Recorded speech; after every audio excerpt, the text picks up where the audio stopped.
नमस्कार दोस्तों, easy classes की इस पहल में आप सबका स्वागत है। हम आज से एक वीडियो सीरीज़ शुरू कर रहे हैं जिसमें कि हम कोशिश करेंगे कि जो भी करंट अफेयर्स है, मंथली करंट अफेयर्स, वो हम एक वीडियो या एट द मोस्ट 2 वीडियोस में पूरा कवर कर दें प्री के पॉइंट ऑफ व्यू से।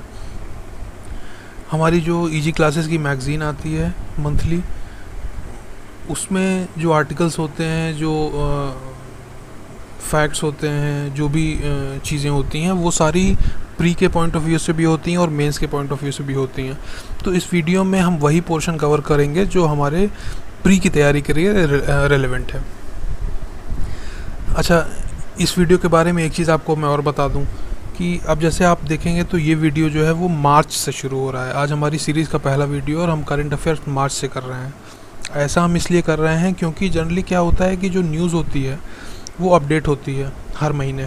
कोई न्यूज़ हो गई तो अब जैसे बेसिक एग्जांपल ले लीजिए कि कोरोना वायरस चल रहा है, तो जनवरी में कोरोना के ऊपर कोई एक आर्टिकल आया होगा या कोई इन्फॉर्मेशन आई होगी, वो धीरे धीरे चल के फिर फरवरी में कुछ और अपडेट हुई होगी, मार्च में कुछ और अपडेट हुई होगी। तो जो मार्च वाला वर्जन है वो तो लेटेस्ट वर्जन है। तो अब इससे पीछे चलने से फ़ायदा क्या होगा, हम जैसे अभी मार्च का कर रहे हैं, उसके बाद फरवरी का करेंगे, उसके बाद जनवरी का करेंगे, तो उससे फ़ायदा ये होगा कि हम जो है वो रिपीट करने से बच जाएंगे। जो न्यूज़ पुरानी होगी वो मार्च में जाके अपडेट हो गई होगी, तो हम उसको दोबारा हमको नहीं पढ़ना पड़ेगा। तो इसका फ़ायदा ये होगा। दोस्तों, कोरोना वायरस है इस समय बहुत बुरी तरह से देश में फैल रहा है। लॉकडाउन आप जान रहे हैं, तो हमको इस चीज़ को बहुत ध्यान में रखना है कि हमको घर से बाहर बिल्कुल भी नहीं निकलना है। हमको सोशल डिस्टेंसिंग का पालन करना है। इस लॉकडाउन की वजह से स्टूडेंट्स का नुकसान कुछ ज़्यादा हो रहा है, इसलिए क्योंकि कोचिंगें सारी बंद हो गई हैं, किताबों की दुकानें सारी बंद हो गई हैं। तो ये हमारी जो कोशिश है वो यही है कि स्टूडेंट्स को बाहर जाने की ज़रूरत ना पड़े। स्टूडेंट्स अपना घर में रहें, यूट्यूब पर वीडियो चला के पूरी पढ़ाई उनकी कवर हो जाए। इस तरह के वीडियोस बनाने का एक रीज़न ये भी है कि पूरी मोटी मैगज़ीन लेके एग्ज़ाम के कुछ दिन पहले बैठना, एक मेंटल प्रेशर बहुत ज़्यादा हो जाता है। तो अगर हम एक घंटे का या 45 मिनट का एक वीडियो लेके बैठेंगे तो हम 1 घंटे में पूरा रिवीजन हो जाएगा। अगर हम आज वीडियो देख रहे हैं और वीडियो देखते देखते छोटे छोटे पॉइंट्स पर नोट्स बनाते चल रहे हैं तो वो हमारा काम और भी आसान हो जाएगा। तो मैं सजेस्ट करूँगा कि ये जो वीडियो है, इसमें जो आर्टिकल्स हैं वो ऑलरेडी बहुत ही सेलेक्टेड हैं। उनमें भी मैं आपको वही पॉइंट्स बताऊंगा जो कि आपकी प्रिपरेशन के लिए ज़रूरी हैं, जो कि एग्ज़ाम में पूछे जा सकते हैं। तो इसी सीरीज़ में हम आज का वीडियो शुरू करते हैं। और जैसे आज हम कोशिश करेंगे कि मार्च ख़त्म हो जाए, उसके बाद धीरे धीरे करके अगले कुछ दिनों में हम कोशिश करेंगे कि एक बड़ा पोर्शन जो है वो प्री की तैयारी के लिए हमारा वो ख़त्म हो जाए, क्योंकि प्री की डेट जो है वो ऑलरेडी आ चुकी है। अभी उसमें कोई चेंजेस भी नहीं हुए हैं, तो इसलिए हमको ढीला बिल्कुल भी नहीं पड़ना है, क्योंकि लॉकडाउन जो है वो बाकी चीज़ों के लिए हुआ है, पढ़ाई के लिए बिल्कुल भी नहीं हुआ है। तो हमारी कोशिश स्टूडेंट्स ये रहनी चाहिए कि जब ये लॉकडाउन फाइनली ख़त्म हो, 3 मई को डेट है, 3 मई को मान लीजिए लॉकडाउन जब ख़त्म होता है, तो हम जब इस लॉकडाउन से बाहर निकलें तो हम पहले से ज़्यादा नॉलेज लेके बाहर निकलें, पहले से ज़्यादा एक्सपीरियंस लेके बाहर निकलें, और हमारी जो प्रिपरेशन है वो बहुत अच्छे लेवल पे पहुंच जाए। एक हमारे लिए एक तरह से ये वरदान भी है कि हमको घर से नहीं निकलना है। हम घर पे पड़े रहेंगे तो हमारी पढ़ाई जो है वो ऑब्वियसली ज़्यादा होगी। तो चलिए, बातें बहुत हो गई, अब जो है वो हम अपना वीडियो शुरू करते हैं। हम एक एक टॉपिक उठाएंगे, उस पर जो है वो डिस्कशन करेंगे। इंपॉर्टेंट चीज़ें जो हैं वो मैं साथ में हाईलाइट भी करता जाऊंगा। आपका अगर मन हो तो आप उसको एक पेन कॉपी लेके बैठिए, उसको नोट भी कर लीजिएगा। वैसे ये वीडियो रहेगा ही, तो आप जब चाहेंगे आप इसको खोल कर रिविज़न अपना कर सकते हैं। चलिए दोस्तों, तो जो पहला टॉपिक आज हम देखेंगे वो, जैसा कि आप अपनी स्क्रीन पर देख रहे हैं, केरला की लाइफ स्कीम है। दोस्तों देखिए, किसी भी देश में, खासकर हमारे देश में, हेल्थ, एजुकेशन, हाउसिंग, ये सब बहुत बड़े मुद्दे हैं। तो इसी सिलसिले में, इसी श्रृंखला में केरला की सरकार ने एक लाइफ स्कीम निकाली थी। लाइफ का मतलब क्या है, लाइफ का फुल फॉर्म क्या है? लाइफ का मतलब वैसे जीवन होता है। लाइफ का फुल फॉर्म क्या है? Livelihood inclusion financial empowerment. तो LIFE हो गया। ये एक हाउसिंग स्कीम थी केरला गवर्नमेंट की, ठीक है। इसका एम क्या था? इसका एम था लैंडलेस और होमलेस जो लोग स्टेट के हैं उनको जो है वो हाउसिंग प्रोवाइड करना। इसका टारगेट जो था वो रखा गया था कि जब तक ये स्कीम चलेगी तब तक, मतलब ये स्कीम शुरू हुई थी तो इसको 5 साल के लिए शुरू किया गया था, और इसका टारगेट ये रखा गया था कि 5 साल के अंदर 4.30 लाख होमलेस लोग जो कि स्टेट में हैं उनको हाउसिंग प्रोवाइड कर दी जाएगी। अच्छा, एक पॉइंट इस स्कीम में हमको ध्यान देने का ये है कि होमलेस लोगों के लिए स्कीम्स आती थी, लेकिन ये पहली स्कीम है जहाँ पर केरला के लगभग 1.5 लाख लैंडलेस फैमिलीज़ को भी जो है वो हाउसिंग प्रोवाइड करने की बात कही गई है इसमें। ये चीज़, इसको भी मैं हाईलाइट कर देता हूँ, ये भी इम्पोर्टेंट पॉइंट है। अच्छा, अब आगे देखते हैं। तो देखिए, जो लाइफ स्कीम बनाई गई तो उसमें ऐसा हुआ कि उसमें ये डिसाइड किया गया कि जो घर दिए जाएंगे उसके अलावा कुछ बेसिक सुविधाएं जो हैं वो भी लोगों को दी जाएंगी। अब जैसे क्या, लोगों को ये प्रोविज़न दिए जाएंगे कि वो जो है वो अपना लाइवलीहुड वहाँ पर परस्यू कर सकें, मतलब वो जो भी कर सकते हैं वो उसको करने के लिए उनको वहाँ पर और एनेबल किया जाएगा। ठीक है। सोशल सर्विसेज, सोशल सेक्टर की कुछ स्कीम्स या कुछ सर्विसेज वहाँ पर प्रोवाइड की जानी है, जैसे कि प्राइमरी हेल्थ केयर बहुत ही इंपॉर्टेंट चीज़ होती है। प्राइमरी हेल्थ केयर सभी के लिए ज़रूरी होती है, तो ये हाउसिंग जहाँ पर भी होंगी वहाँ पर प्राइमरी हेल्थ केयर का प्रोविज़न किया जाएगा। जीरियाट्रिक सपोर्ट का प्रोविज़न किया जाएगा। जीरियाट्रिक सपोर्ट क्या होता है? बुज़ुर्ग लोग जो होते हैं उनकी सेवा के लिए, उनकी मदद के लिए यहाँ पर इन जगहों पर ये जो क्लस्टर्स बनाए जाएंगे इनमें प्रोविज़न किया जाएगा। और चीज़ें यहाँ पर हैं स्किल डेवलपमेंट। स्किल डेवलपमेंट के लिए लोगों को मौके दिए जाएंगे यहाँ पर। और यहाँ पर आखिरी यहाँ पर है कि provision for financial services inclusion. तो हमने देखा कि ये जो स्कीम है इसमें सिर्फ घर प्रोवाइड करने का नहीं है। केरला गवर्नमेंट का लक्ष्य है कि यहाँ पर बेसिक जो फैसिलिटीज़ होती हैं, बेसिक जो ज़रूरी चीज़ें होती हैं, जैसे प्राइमरी हेल्थ केयर हो गया, जीरियाट्रिक सपोर्ट हो गया, स्किल डेवलपमेंट हो गया, इस तरह की चीज़ें वहाँ पर प्रोवाइड की जाएंगी। अच्छा, दूसरी चीज़ ये देखते हैं कि ये जो स्कीम है इसका टारगेट ग्रुप मेन कौन है। तो जैसा कि हम जानते हैं कि केरला जो है वो कोस्टल स्टेट है, तो इसमें स्कीम में किया गया है कि जो प्रायोरिटी है वो कोस्टल पॉपुलेशन को दी जाएगी, प्लांटेशन वर्कर्स को दी जाएगी, और ऐसे लोगों को दी जाएगी जो कि सरकारी ज़मीनों पर रह रहे हैं। ठीक है। अब देखते हैं हम आगे कि इस स्कीम का जो एम था वो क्या था। तो एम तो हम समझ ही सकते हैं कि लोगों को हाउसिंग प्रोवाइड करना। पहले ही हमने देखा कि लगभग 4.5 लाख लैंडलेस और होमलेस लोगों को घर देना है। इसमें जो इम्पोर्टेंट चीज़ें हैं, जो हमने एक पॉइंट तो इसमें पहले भी पढ़ा था, इसमें मैं उसको हाईलाइट भी कर दे रहा हूँ, जीरियाट्रिक केयर प्रोवाइड करना। जीरियाट्रिक का मतलब मैं आपको बता चुका हूँ, बुज़ुर्ग लोगों को केयर प्रोवाइड करना। इसके अलावा एक इसमें जो नया टर्म है वो है पैलिएटिव केयर। पैलिएटिव केयर क्या होता है? दोस्तों, आप लोगों ने टर्मिनल डिजीज़ का नाम सुना होगा। टर्मिनल डिजीज़ वो होती हैं जो कि बहुत ख़तरनाक डिजीज़ होती हैं, जैसे कैंसर हो गया या इस तरह की और डिजीज़। तो इस तरह की बीमारियों से पीड़ित जो लोग हैं उनकी जो केयर की जाती है उसको पैलिएटिव केयर कहते हैं। तो वो भी यहाँ पर प्रोवाइड की जानी है। तो ये हमारा टॉपिक ख़त्म हो गया। तो एक बार हम इसको जल्दी से जो है वो रिवाइज कर लेते हैं। तो इसमें हमने क्या पढ़ा कि केरला गवर्नमेंट की livelihood inclusion financial empowerment scheme, life scheme, जो कि एक हाउसिंग स्कीम है, इसका एम जो है वो लगभग 4.30 लाख होमलेस लोगों को और लैंडलेस लोगों को 5 साल के अंदर अंदर घर प्रोवाइड करना है, सेफ़ हाउसिंग प्रोवाइड करना है। ठीक है।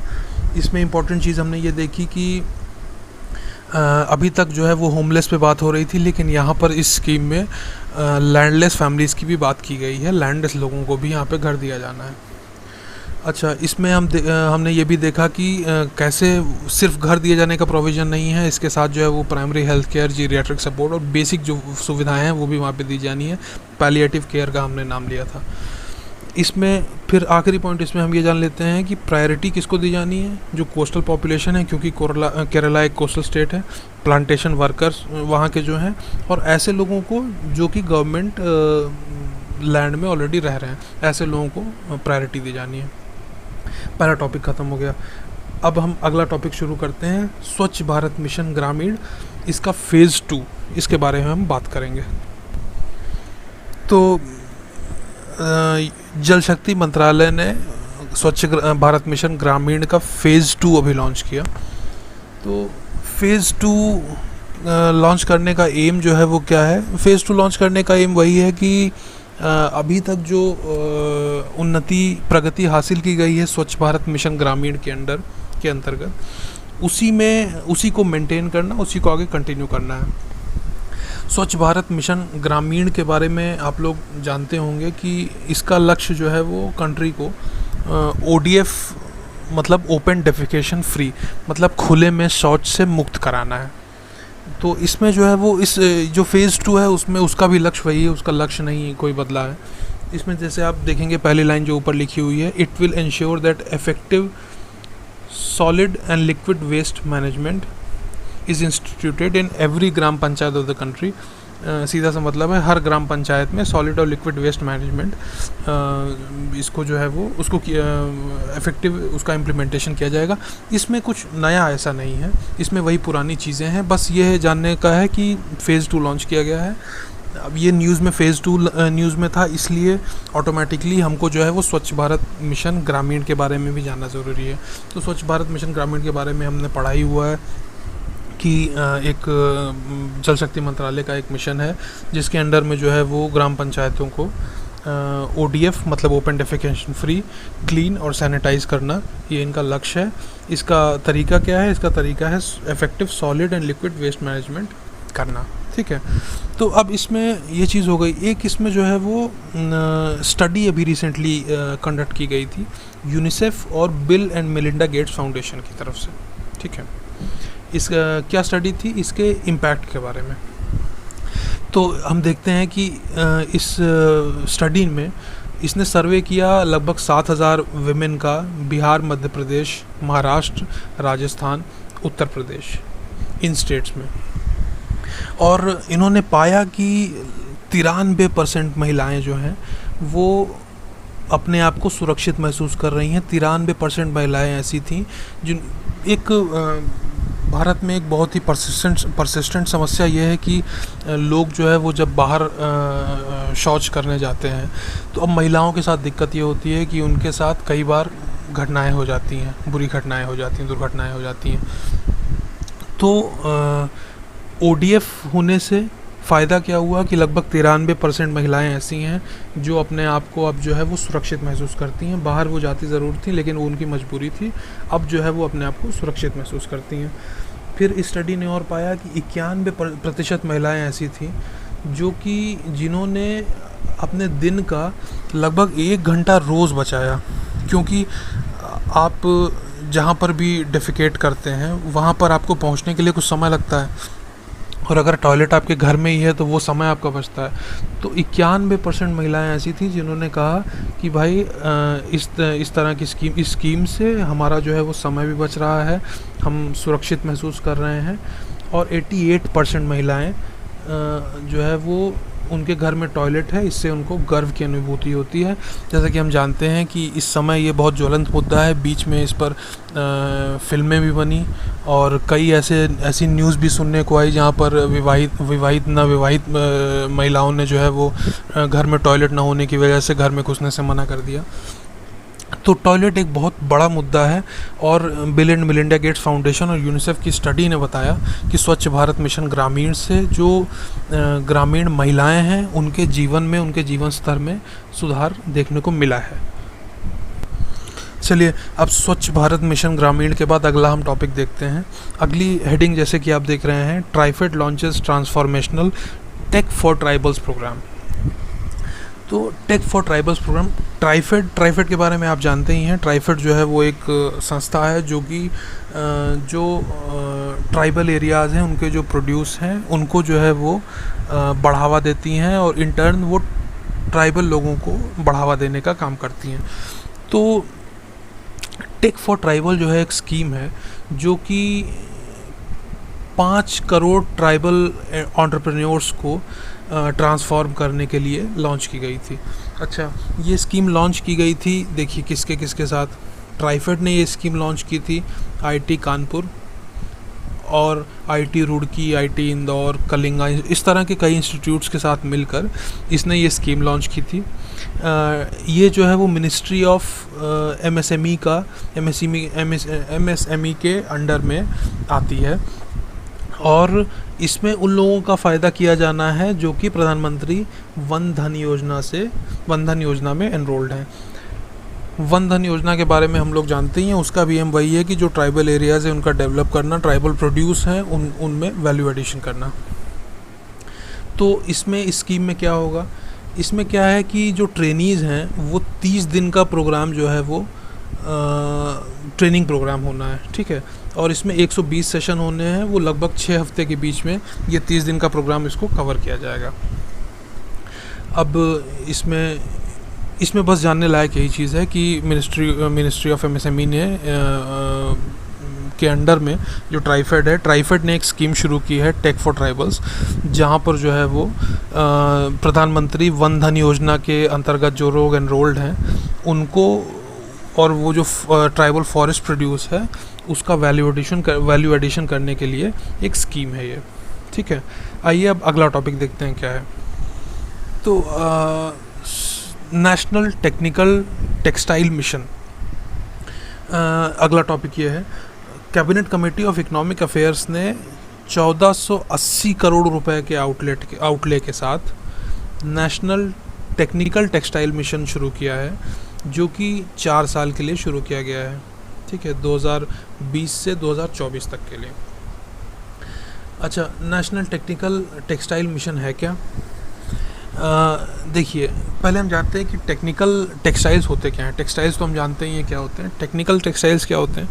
टेक्निकल टेक्सटाइल्स जो है वो ऐसे फंक्शनल फैब्रिक होते हैं जिनका इस्तेमाल जो है वो कई तरह की इंडस्ट्रीज़ में किया जाता है, जैसे कि ऑटोमोबाइल में, सिविल इंजीनियरिंग में, कंस्ट्रक्शन में, एग्रीकल्चर में, हेल्थ केयर में, इंडस्ट्रियल सेफ्टी में, पर्सनल प्रोटेक्शन में। इस तरह के एरियाज़ में इन टेक्सटाइल्स का यूज़ किया जाता है, ठीक है। अच्छा, इसके बारे में थोड़ा सा, अब हमने टेक्निकल टेक्सटाइल के बारे में बात शुरू की है तो थोड़ा सा इसके बारे में और जान लेते हैं। इसके यूजेज के आधार पे, इसके इस्तेमाल के आधार पर 12 टेक्निकल टेक्सटाइल सेगमेंट होते हैं। ये 12 हमको जानने की बस, मतलब हमको एक बार बेसिक नॉलेज होना चाहिए। तो ये जान लीजिए कि एग्रोटेक होता है, मेडिटेक होता है, बिल्ड टेक होता है, मोबाइल टेक होता है, क्लॉथ टेक होता है। इसी तरह के 12 जो है वो सेगमेंट्स होते हैं। अब जैसे एग्जांपल के लिए मैं आपको बताऊं कि जैसे आप मोबाइल टेक लीजिए, तो मोबाइल टेक क्या होता है? मोबाइल टेक में ऐसे टेक्निकल टेक्सटाइल्स आते हैं जिनका इस्तेमाल हम सीट बेल्ट बनाने में, एयर बैग बनाने में, एरोप्लेन की सीट बनाने में करते हैं। मोबाइल टेक मतलब हुआ ऑटोमोबाइल इंडस्ट्री से रिलेटेड जो टेक्निकल टेक्सटाइल्स हो गए, ठीक है। इसके बाद हमने ऊपर देखा था जियो टेक, तो जियो टेक हो गया, फिर उसके बाद होम टेक हो गया। तो इस तरह के कई एग्जांपल हैं, 12 टू बी एग्जैक्ट 12 एग्जांपल्स हैं, 12 सेगमेंट्स हैं जहाँ पर टेक्निकल टेक्सटाइल्स का यूज़ होता है। अच्छा, technical textile mission, national technical textile mission का एम क्या है? नेशनल टेक्निकल टेक्सटाइल मिशन का एम बेसिकली ये है कि इंडिया को एक जो है वो टेक्निकल टेक्सटाइल्स की फील्ड में ग्लोबल लीडर बनाना है और प्रोडक्शन हब बनाना है, और इंडिया की इकॉनमी, मतलब इसको 2024 तक टेक्निकल टेक्सटाइल्स को इंडिया की इकॉनमी का एक बड़ा हिस्सा बनाना है हमको, ठीक है। तो टेक्निकल टेक्सटाइल मिशन ये है। तो इसमें जानने लायक बस यही चीज़ है कि 4 साल के लिए 1480 करोड़ के आउटले के साथ ये मिशन शुरू किया गया है। और टेक्निकल टेक्सटाइल्स क्या होती हैं ये जानने की ज़रूरत है। टेक्निकल टेक्सटाइल्स का यूज़ जो है वो ऑल अक्रॉस द इंडस्ट्री होता है। तो ये चीज़ें बस हमको इसमें इस टॉपिक में बस हमको इतना जानना है। अब हम अगला टॉपिक देखते हैं, मिशन सोलर चक्र। तो एमएसएमई मंत्रालय ने, मिनिस्ट्री ऑफ एमएसएमई ने 2018-19 के लिए 50 सोलर चक्र क्लस्टर पूरे देश में बनाने का काम शुरू किया था। जानते हैं सोलर चक्र क्या होते हैं? देखिए, अगर हम इस प्रोजेक्ट की बात करें तो सबसे पहले जो है वो ये प्रोजेक्ट पायलट बेस मतलब एक तरह से टेस्ट करने के लिए बिहार की नवादा डिस्ट्रिक्ट में खानवा गांव में शुरू किया गया था, ठीक है। और वहाँ पर इस मिशन को बहुत सफलता मिली थी।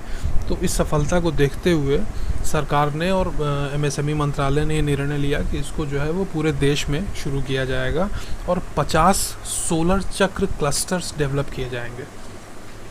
ठीक है। अच्छा, सोलर चक्र क्लस्टर क्या होते हैं? सोलर चक्र क्लस्टर का मतलब वहाँ पे किया क्या जाना है, ये 50 ऐसे क्लस्टर्स चुनेगा जिसमें कि रूरल एरियाज़ इंक्लूडेड होंगे, रूरल एरियाज़ ही होंगे, और उनमें जो है वो उनका डेवलपमेंट किया जाएगा। ठीक है। उनका डेवलपमेंट किस सेंस में? वहाँ पर एम्प्लॉयमेंट जनरेशन एक्टिविटीज़ वहाँ पर शुरू की जाएंगी। ठीक है। वो किसके लिए होंगी? Specially for women and youth, मतलब जो नौजवान हैं वहाँ के और वहाँ की जो महिलाएं हैं उनके लिए इनिशिएटिव शुरू किया जाएगा। इसका मेन लक्ष्य जो है वो क्या है? इसका मेन लक्ष्य है रूरल इकोनॉमी जो है उसको बूस्ट करना और माइग्रेशन को रोकना। इंडिया में एक बहुत बड़ा ट्रेंड है रूरल से अर्बन माइग्रेशन का, मतलब लोग काम की तलाश में गाँवों से शहरों की तरफ जाते हैं। तो जो मिशन सोलर चक्र है इसका एम होगा कि जो सोलर चक्र क्लस्टर है उसके अंदर ऐसी अपॉर्चुनिटीज़ डेवलप कर देना, ऐसी सुविधाएं, ऐसी लोगों के लिए अपॉर्चुनिटी डेवलप करना ताकि उनको बाहर जाके काम ढूंढने की ज़रूरत ना पड़े। उनको गांव में ही ऐसी सुविधाएं मिल जाएं कि वहाँ पर उनको एम्प्लॉयमेंट मिल जाए, वहाँ पर वो अपना जीवन यापन आसानी से कर सकें। इसमें जो है वो लो कॉस्ट इनोवेटिव टेक्नोलॉजी का यूज़ होगा। मतलब बेसिक चीज़ यही है कि एक ऐसा एनवायरनमेंट क्रिएट कर देना है ताकि लोगों को पैसा कमाने के लिए, पैसे के की ज़रूरत को पूरा करने के लिए कहीं बाहर न जाना पड़े। इसमें इम्पॉर्टेंट चीज़ ये है कि सेकंड लास्ट पॉइंट देखेंगे तो एक सोलर चक्र जो है वो आंध्र प्रदेश में आइडेंटिफाई किया गया है अभी। ठीक है। और इसका जो एम है वो जनरेटिंग, एकदम लास्ट पॉइंट देखेंगे तो generating direct employment to nearly 1 lakh persons, 1 lakh लोगों के लिए डायरेक्ट एम्प्लॉयमेंट यहाँ पे प्रोड्यूस करना इसका लक्ष्य है। और इसमें जो इसका जो टारगेट है या जो प्रायोरिटी पॉपुलेशन है वो विमेन और यूथ है उस क्लस्टर की। अगली हेडिंग जो अपनी स्क्रीन पे देख रहे हैं उसमें है कि NSM tech approves installation of super computing facility at IIT Guwahati. इसमें बहुत सारे एब्रिविएशन आ गए हैं तो मैं आपको बता दूं। टैक मतलब हुआ टेक्निकल एडवाइजरी कमेटी, ये टैक हो गया, और NSM मतलब हुआ नेशनल सुपर कंप्यूटिंग मिशन। ठीक है। तो अब आइए इसके बारे में, इस टॉपिक के बारे में जानते हैं। तो IIT गुवाहाटी हम जानते ही हैं। तो national technical advisory committee national super computing mission के लिए उसने एक जो है वो 650 टेराफ्लॉप्स की स्पीड वाला एक super computer Indian institute of technology Guwahati Assam में इस्टेब्लिश करने का प्रोविज़न किया है। 650 टेराफ्लॉप्स। टेराफ्लॉप्स अब जान लेते हैं क्या होता है। टेराफ्लॉप्स जो है वो कंप्यूटर की स्पीड को, उसकी परफॉर्मेंस को मेजर करने की एक यूनिट है। सीधे शब्दों में देखें तो 1 ट्रिलियन ऑपरेशंस पर सेकंड जो होता है वो एक टेराफ्लॉप होता है। मतलब 1 ट्रिलियन ऑपरेशन पर सेकंड अगर कंप्यूटर कर पा रहा है तो कहा जाएगा कि उसकी पावर जो है, उसकी स्पीड जो है वो 1 टेराफ्लॉप की है। अब इसको आपको मैं अगर सीधे शब्दों में समझाऊं तो जो एप्पल का एक कंप्यूटर आता है मैक प्रो की स्पीड होती है 60 टेराफ्लॉप, मतलब 60 टेराफ्लॉप की स्पीड से वो काम करता है। और इस रिलेशन में हम इस सुपर कंप्यूटर को देखें तो 650 टेराफ्लॉप की स्पीड के साथ ये सुपर कंप्यूटर काम करेगा, जो कि IIT गुवाहाटी में इस्टेब्लिश किया जाएगा। अच्छा, ये नेशनल सुपर कंप्यूटिंग मिशन के अंतर्गत जो है वो इसको इस्टेब्लिश किया जाना है। इसका एम क्या है? इसका एम हम जानते ही हैं। सुपर कंप्यूटिंग मिशन का एम जो है वो है कि जो हमारी रिसर्च है, जो हमारी स्टडीज़ हैं, उनको फैसिलिटेट करने के लिए हमारे MSME सेक्टर और बाकी सारे सेक्टर हैं, प्लस इनका बहुत बड़ा यूज़ जो है वो क्लाइमेट में और प्लानिटरी स्टडीज़ में, इन सब में भी होता है।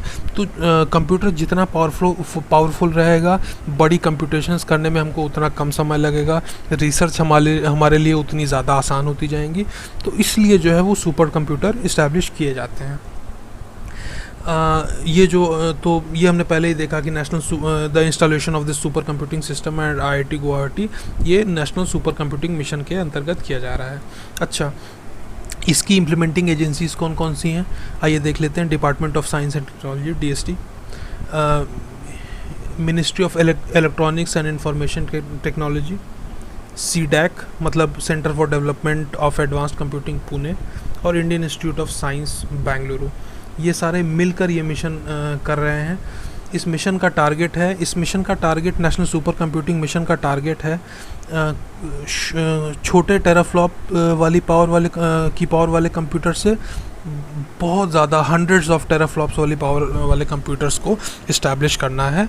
इसमें एम एक ये भी है कि 3 सिस्टम्स ऐसे बनाए जाएंगे जिनकी जो पावर होगी वो 3 पेटाफ्लॉप्स, ये देखिए एक हमको नया टर्म सुनने को मिला, 3 पेटाफ्लॉप्स के बराबर या उनसे ज़्यादा होगी। 3 कंप्यूटर ऐसे भी इस्टेब्लिश किए जाने हैं। इसका जो टाइम लाइन है वो 2020 तक इसको किया जाना है। अच्छा, टेराफ्लॉप्स हमने देख ही लिया कि 1 ट्रिलियन ऑपरेशन पर सेकंड अगर कोई कंप्यूटर करता है तो उसको कहते हैं कि 1 टेराफ्लॉप उसकी पावर है। पेटाफ्लॉप जो होता है वो पेटाफ्लॉप टेराफ्लॉप से भी बहुत बड़ा होता है। और पेटाफ्लॉप्स को अगर हम सिंपल भाषा में समझें तो 1000 मिलियन ऑपरेशन पर सेकंड अगर कोई कंप्यूटर कर रहा है तो फिर कहा जाएगा कि उस कंप्यूटर की पावर 1 पेटाफ्लॉप है।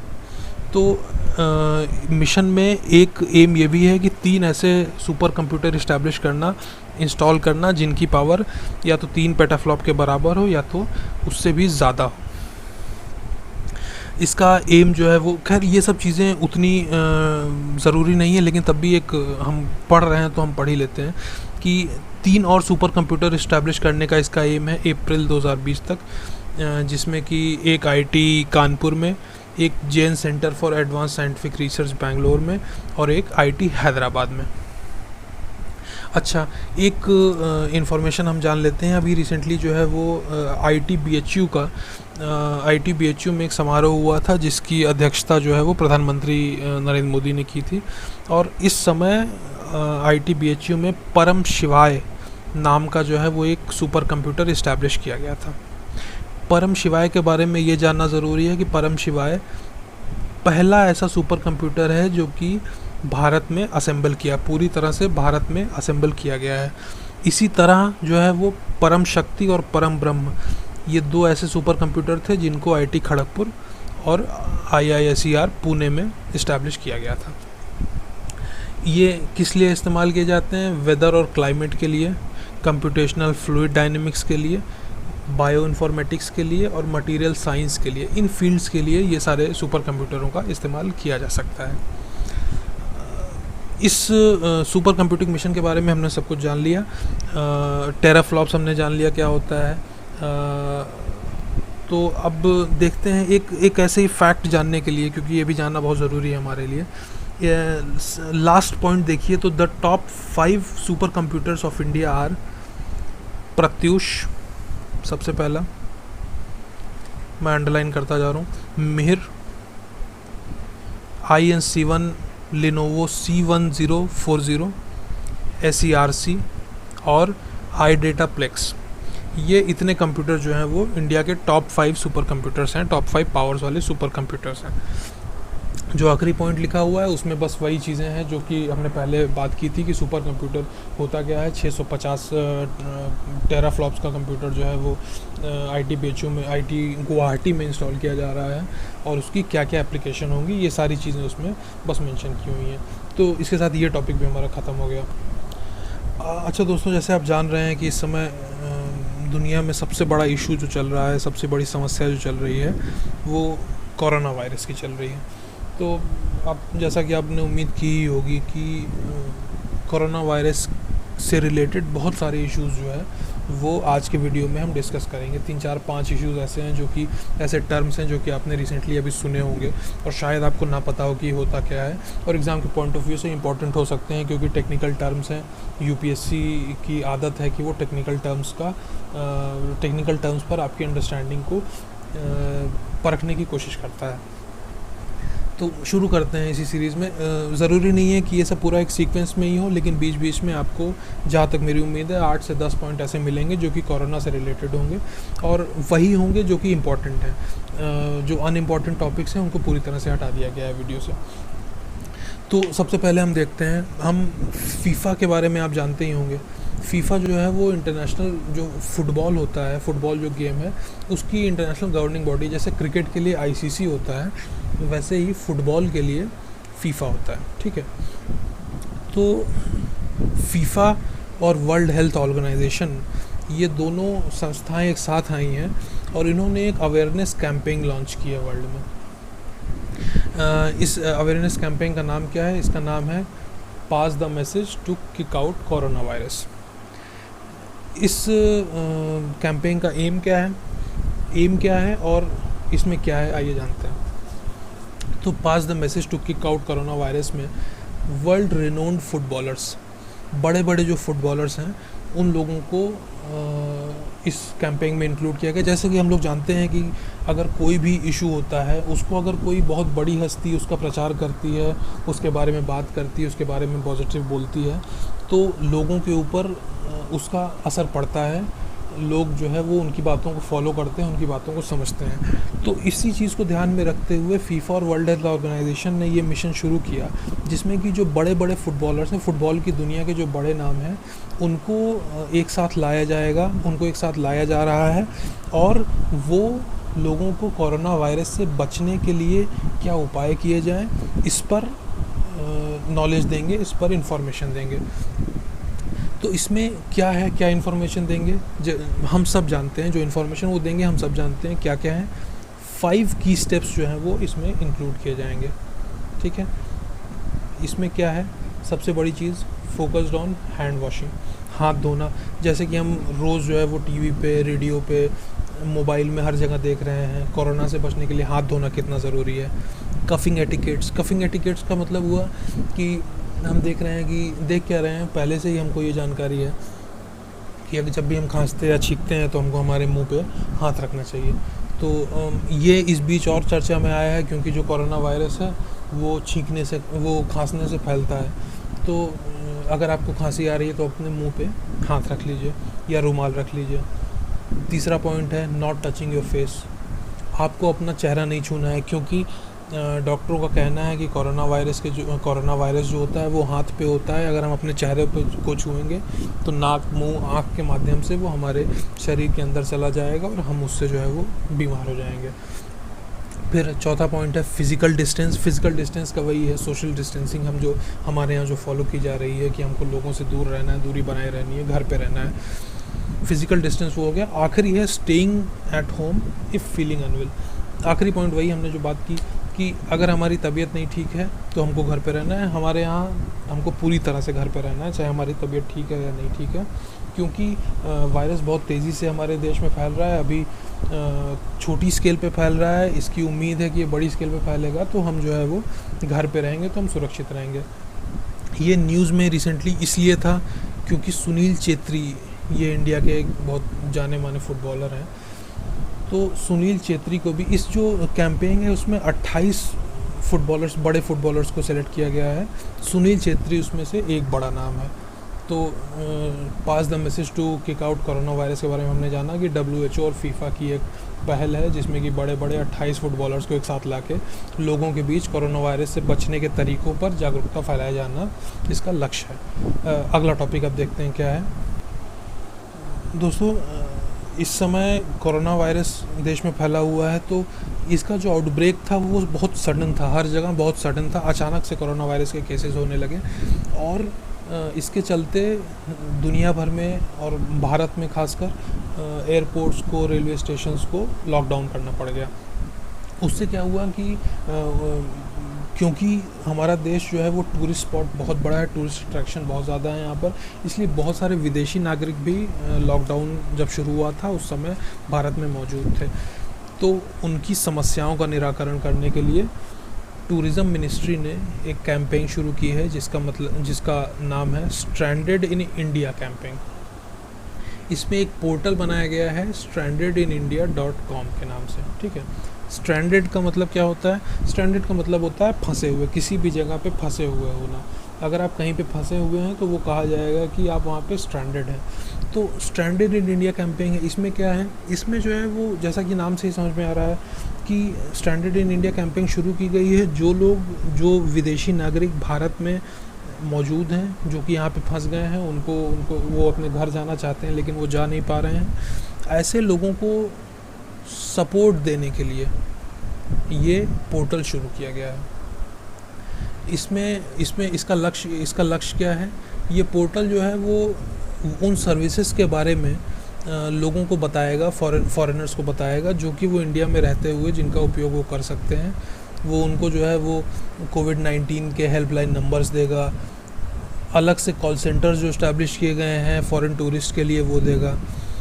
तो बेसिकली जो उनका स्टे है इंडिया में इस समय, जो कि मजबूरी में चल रहा है, भाई कोई भी आदमी मुश्किल के समय अपने घर पे अपने घर वालों के बीच होना चाहता है, तो ऐसे लोग जो इंडिया में फंसे रह गए हैं उनकी सुविधा के लिए, उनके स्टे को सुविधाजनक बनाने के लिए टूरिज़्म मिनिस्ट्री ने स्ट्रैंडेड इन इंडिया कैंपेन शुरू की है, जिसका पोर्टल है strandedenindia.com। ये टॉपिक ख़त्म हो गया, अगला टॉपिक शुरू करते हैं। अच्छा, अभी दोस्तों कोरोना वायरस का समय चल रहा है, संकट चल रहा है, तो हम पेपर ऊपर पढ़ते हैं तो हमने बीच में आपने सुना होगा कि कई बार आईपीसी के सेक्शन 188 का जिक्र आपने कई बार सुना होगा। तो इसके बारे में जानते हैं कि यह है क्या। देखिए, थोड़ी सी आपको जो है वो मैं इसकी बेसिक बैकग्राउंड बता दूं। 22 मार्च को भारत के प्रधानमंत्री ने लोगों से ये अपील की कि वो जो है वो जनता कर्फ्यू का पालन करें, जिसमें कि लोगों को अपने घर में कैद रहना था, लोगों को उनके घर से बाहर नहीं निकलना था। ये करने के बाद केंद्र सरकार ने अगले दिन से एक 21 दिन का लॉकडाउन लगा दिया, जो कि 14 अप्रैल को ख़त्म होना था, लेकिन प्रधानमंत्री जी ने 14 अप्रैल को फिर से आके डिक्लेयर किया कि अब जो लॉकडाउन है वो 3 मई तक बढ़ा दिया गया है। ऐसी सिचुएशन में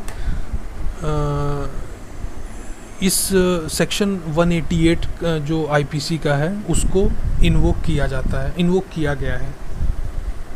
इसका लक्ष्य क्या है? इसका लक्ष्य ये है कि जैसे इस समय, जैसा कि आप सब जानते हैं कि जो सोशल डिस्टेंसिंग प्रोटोकॉल है उनको फॉलो करना बहुत ज़रूरी है, और कोई भी आदमी जो कि सोशल डिस्टेंसिंग प्रोटोकॉल को नहीं फॉलो कर रहा है वो अपने स्वास्थ्य के अलावा और लोगों के स्वास्थ्य को भी खतरे में डाल रहा है, सोसाइटी एज अ होल के स्वास्थ्य को खतरे में डाल रहा है। तो एपिडेमिक डिजीज़ेस एक्ट एक है 1897 का। इसमें क्या है कि इस तरह का कोई भी काम जो कि लोगों के स्वास्थ्य को खतरे में डाले, वो उसको क्रिमिनल एक्ट माना जाता है, और इसके लिए जो है वो इसकी सज़ा जो है वो 6 महीने तक जेल या 1000 रुपये फ़ाइन या दोनों, ये प्रोविज़न किया गया है कि कोई भी ऐसा मनुष्य आदमी जो कि लॉकडाउन या रिस्ट्रिक्शंस को फॉलो नहीं करता है और घर से बाहर निकलता है या ऐसे काम करता है जो करने से उसको मना किया गया है, तो वो लोगों के हेल्थ को ख़तरे में डाल रहा है। ऐसा करने वाले को 6 महीने तक जेल, 1000 रुपये फ़ाइन या दोनों से दंड दिया जा सकता है, दोनों का दंड दिया जा सकता है। अच्छा, ये ऐसा नहीं है कि ये पहली बार इसका इस्तेमाल हुआ, इसके पहले भी जो है वो स्वाइन फ्लू, डेंगू, कॉलरा जैसी जो महामारियाँ देश में आई, उनका मुकाबला करने के लिए भी इसका उपयोग किया गया था। ये सेक्शन 3 है, section 3 of the epidemic diseases act 1897। ये जो है वो पेनल्टी प्रोवाइड करता है ऐसे लोगों के लिए जो ऐसा नहीं करते हैं, जो रेगुलेशंस का फॉलो नहीं करते हैं। इसका जो मेन पॉइंट है दोस्तों वो ये है कि ऐसे समय में जो मेन रोल होता है चीज़ों को ऑर्गेनाइज़ करने का, वो पब्लिक जो एडमिनिस्ट्रेशन होता है किसी भी डिस्ट्रिक्ट का, किसी भी स्टेट का जो एडमिनिस्ट्रेशन होता है उसके हाथ में होता है। तो जो ऑर्डर्स प्रोमलगेट किए जाते हैं, जो ऑर्डर्स दिए जाते हैं, नोटिफिकेशंस किए जाते हैं, वो सारे पब्लिक सर्वेंट्स ही करते हैं।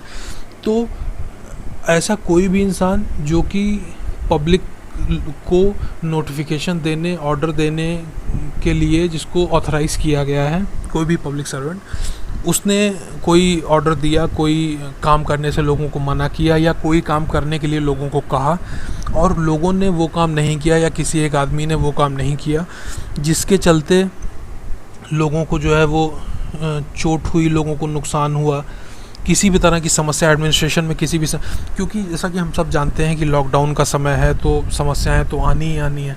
तो इस तरह की समस्याओं को कोई भी बढ़ाता है तो ऐसे आदमी को सज़ा मिल सकती है, उसको 6 महीने के लिए जेल भेजा जा सकता है, 1,000 रुपये तक फ़ाइन किया जा सकता है। ये प्रोविज़न जो है वो सेक्शन 188 के अंतर्गत आता है। ये प्रोविज़न उसके अंदर आता है। अच्छा, थोड़ा सा डिटेल और हम इसके बारे में जान के देखते हैं। सेक्शन 188 के अंतर्गत 2 तरह के ऑफेंसेस लिए गए हैं।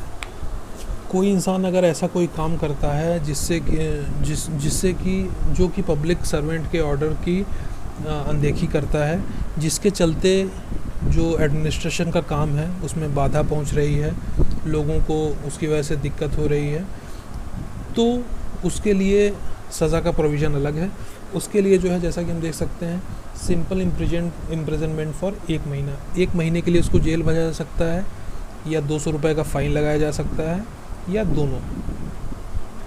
अच्छा, इसमें जो दूसरा कैटेगरी है वो ये है कि ऐसा अगर कोई डिसोबीडियंस या ऐसी लोगों की मतलब ऑर्डर को ना मानना अगर ह्यूमन हेल्थ, ह्यूमन लाइफ और ह्यूमन सेफ्टी के ऊपर असर डाल रहा है, तो फिर उस केस में सिंपल इम्प्रिजनमेंट की जो ड्यूरेशन है वो 6 महीने हो जाएगी, और जो फ़ाइन है वो 1,000 रुपये हो जाएगा, या दोनों दिया जा सकता है।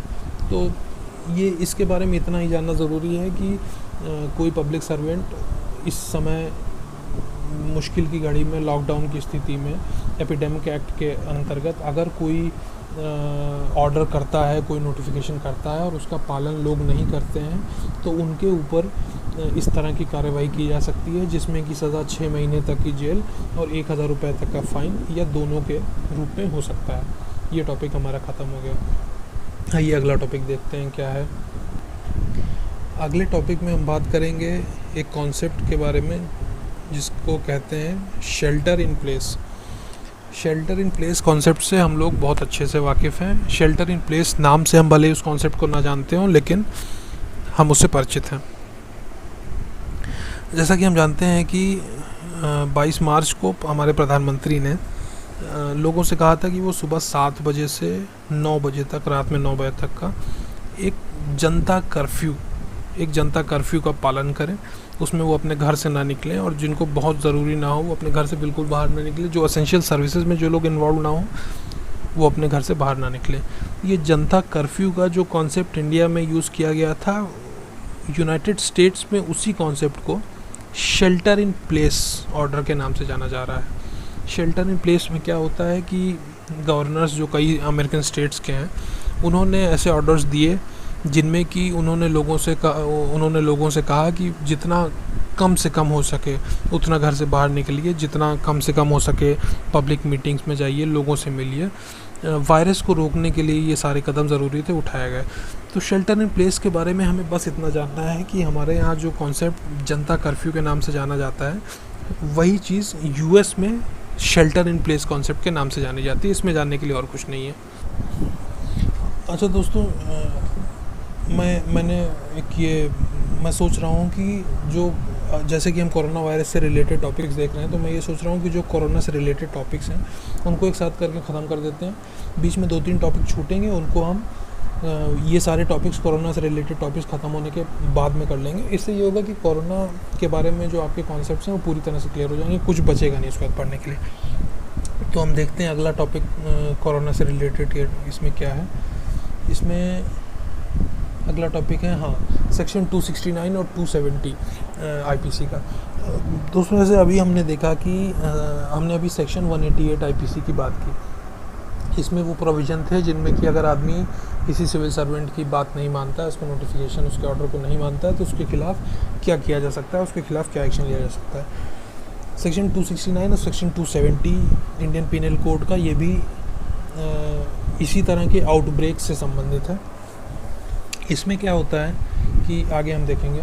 सेक्शन 269 में क्या है किसी भी तरह का नेग्लिजेंट एक्ट जिससे कि इन्फेक्शन स्प्रेड होता है एक किसी डेंजरस डिजीज़ का, जो कि लोगों के जीवन या उनके स्वास्थ्य के लिए हानिकारक है।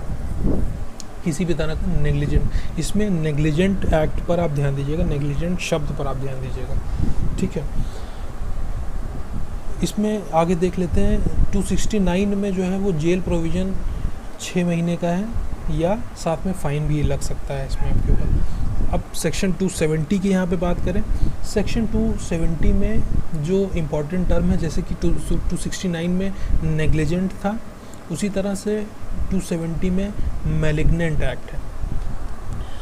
बाकी चीज़ें सेम है, कोई भी ऐसा मैलिग्नेंट एक्ट जो कि आप करें और उससे किसी डिजीज़ का स्प्रेड हो जिससे कि लोगों के स्वास्थ्य और उनके जीवन को खतरा पहुंचे, तो ऐसा करने पे आपको सज़ा हो सकती है। वो सज़ा कितनी है? 2 साल की, या साथ में फ़ाइन भी। अच्छा, अब नेग्लिजेंट और मैलिग्नेंट में क्या फ़र्क है ये हम देख लेते हैं। नेग्लिजेंट का मतलब होता है कि लापरवाही, आपने अनजाने में लापरवाही पूर्ण रवैये से, लापरवाही पूर्ण व्यवहार से ऐसा कोई कदम उठाया जिससे कि ये जो डिजीज़ थी इसके स्प्रेड में मदद मिली, तो आपका वो जो रवैया है वो नेग्लिजेंट एक्ट कहा जाएगा। और उसमें सेक्शन 269 के अंतर्गत आपको 6 महीने की सज़ा और साथ में फ़ाइन भी हो सकता है। लेकिन सेक्शन 270 जो है, जिसमें कि 2 साल की सज़ा और फ़ाइन है, उसमें जो की टर्म है वो मैलिग्नेंट है। मैलिग्नेंट का मतलब ये हुआ कि जानबूझकर आपने ऐसा कोई काम किया जिससे कि लोगों के जीवन और लोगों के स्वास्थ्य पर खतरा हुआ। ऐसे में आपके ऊपर 270 के सेक्शन 270 के अंतर्गत 2 साल की जेल या फ़ाइन, ये दोनों सज़ाएं आपको दी जा सकती हैं, ठीक है। इसमें ये अब जैसा कि हमने देखा सेक्शन 188 हमने कवर कर लिया, जिसमें कि पब्लिक सर्वेंट के ऑर्डर से रिलेटेड प्रोविज़न थे। सेक्शन 269 हमने कवर किया, जिसमें कि नेग्लिजेंट एक्ट से संबंधित प्रोविज़न थे। और सेक्शन 270 हमने कवर किया, जिसमें कि मैलिग्नेंट एक्ट से संबंधित प्रोविजंस थे। अब आइए देखते हैं अगला टॉपिक क्या है। तो आइए दोस्तों, अब कोरोना से रिलेटेड अगला टॉपिक भी देखते हैं क्या है। अगला टॉपिक हम देखेंगे हर्ड इम्यूनिटी का। तो हर्ड इम्यूनिटी का जो कॉन्सेप्ट है वो अभी बीच में बहुत ज़्यादा न्यूज़ में था। तो इसमें क्या हुआ था कि न्यूज़ में क्यों था, क्योंकि ब्रिटेन ने जो है वो एक ये अनाउंसमेंट किया था कि ब्रिटेन जो है वो अब एक नई स्ट्रैटेजी का इस्तेमाल करेगा कोरोना से लड़ने के लिए, जिसका नाम था हर्ड इम्यूनिटी। अच्छा, हर्ड इम्यूनिटी में क्या होता है ये हम जान लेते हैं। बहुत ही छोटा सा कॉन्सेप्ट है, लेकिन बहुत ही ज़रूरी है एग्ज़ाम के पॉइंट ऑफ व्यू से। हर्ड इम्यूनिटी क्या होता है कि जैसे कि कोई बीमारी है, ठीक है, उससे जो है वो लड़ने के लिए एक वैक्सीन जो है वो डेवलप कर ली गई। तो अब क्या हुआ कि जब उस कंट्री या उस रीजन के बहुत बड़ी संख्या में लोगों को उस डिज़ीज़ के ख़िलाफ़ वैक्सीनेट कर दिया गया, तो एक चांस होता है कि जो बाकी लोग हैं उस देश में उस बीमारी से ग्रसित होने के जिनके चांसेस हैं वो बहुत कम हो जाता है। मतलब एक बहुत बड़ा नंबर था जिसको हमने वैक्सीनेट कर दिया। इस वैक्सीनेशन के चलते ऐसी सिचुएशन क्रिएट हो गई कि जो बाकी लोग हैं वो भी अब इससे इन्फेक्टेड नहीं होंगे। तो इस सिचुएशन को कहते हैं कि लोगों में एक हर्ड इम्यूनिटी डेवलप हो गई। इसमें क्या होता है कि जब एक बड़ी पॉपुलेशन वैक्सीनेट हो गई तो बाकी लोग एक ऑटोमेटिकली जो है वो उससे सुरक्षित हो जाते हैं। इसमें की टर्म क्या है, इसमें हमको देखना है कि जो हर्ड इम्यूनिटी में क्या होता है कि जो लोग वैक्सीनेटेड हैं वो तो बचते ही हैं, इसके अलावा बड़ी संख्या में अनवैक्सीनेटेड लोग जो हैं उनको भी ये बीमारी नहीं होती। तो इसमें बेसिकली बस छोटा सा कॉन्सेप्ट है हर्ड इम्यूनिटी का कि बड़ी संख्या में लोगों को वैक्सीनेट करना, जिससे कि जो लोग अनवैक्सीनेटेड हैं उनमें भी वो डिज़ीज़ फैलना धीरे धीरे बंद हो जाए। तो बस ये जानकारी इसमें इतना ही जानने के लिए था, ठीक है। आइए अब अगला टॉपिक देखते हैं कोरोना से रिलेटेड क्या है। बीच में हम कुछ टॉपिक छोड़ रहे हैं, मैंने आपको पहले ही बताया, उनको हम एक साथ जो है वो कोरोना वाले टॉपिक्स ख़त्म होने के बाद एक साथ कवर कर लेंगे। कोई भी टॉपिक छोड़ा नहीं जाएगा जो ज़रूरी है। तो दोस्तों आगे देखते हैं कोरोना से रिलेटेड, कोविड से रिलेटेड टॉपिक। हेडिंग है finance minister announces economic package to deal with कोविड-19 इम्पैक्ट। दोस्तों वो फाइनेंस मिनिस्टर ने प्रधानमंत्री गरीब कल्याण स्कीम एक शुरू की, लॉन्च की, जिसके अंतर्गत 1.7 ट्रिलियन रुपए का एक रिलीफ पैकेज शुरू किया गया अंडर प्रिविलेज्ड, पुअर और माइग्रेंट वर्कर्स के लिए, जो कि कोरोना वायरस लॉकडाउन से अफेक्टेड थे। अच्छा, पीएम गरीब कल्याण स्कीम के बारे में हम जानते हैं तो इसमें जो है वो इसके दो पार्ट हैं, एक कैश ट्रांसफ़र है, एक फूड सिक्योरिटी है, ठीक है। अच्छा, इसका जो मेन जो लक्ष्य है, इसका जो मेन टारगेट ग्रुप है वो पुअर लोग हैं, वो गरीब लोग हैं। जैसे कि हम जानते हैं कि भारत में जो वर्कर्स हैं उनका एक बहुत बड़ा सेक्शन जो है वो अनऑर्गेनाइज्ड है। तो ये जो अनऑर्गेनाइज्ड लोग हैं उनके साथ ये समस्या है कि जब तक उनके पास एम्प्लॉयमेंट है तब तक उनको पैसा मिलता है, तब तक उनका जीवन यापन होता है। लेकिन जब उनके पास उनका एम्प्लॉयमेंट ही ख़त्म हो जाता है तो उनके पास खाने के लिए, खर्चे के लिए पैसे नहीं बचते। तो अब कोरोना वायरस का लॉकडाउन हुआ है, लॉकडाउन होने से सारी इंडस्ट्रियाँ, सारे काम, सारा कंस्ट्रक्शन वर्क, ये सारा रुक गया है। तो अब इसकी वजह से क्या हुआ, इसकी वजह से ये हुआ कि उनके जो उन गरीबों के, उन माइग्रेंट वर्कर्स के जो आय का स्रोत था वो ख़त्म हो गया अचानक से। तो ऐसे लोगों की मदद के लिए ये स्कीम शुरू की गई है। अच्छा, इसका एक इसमें जो है वो पार्ट और है।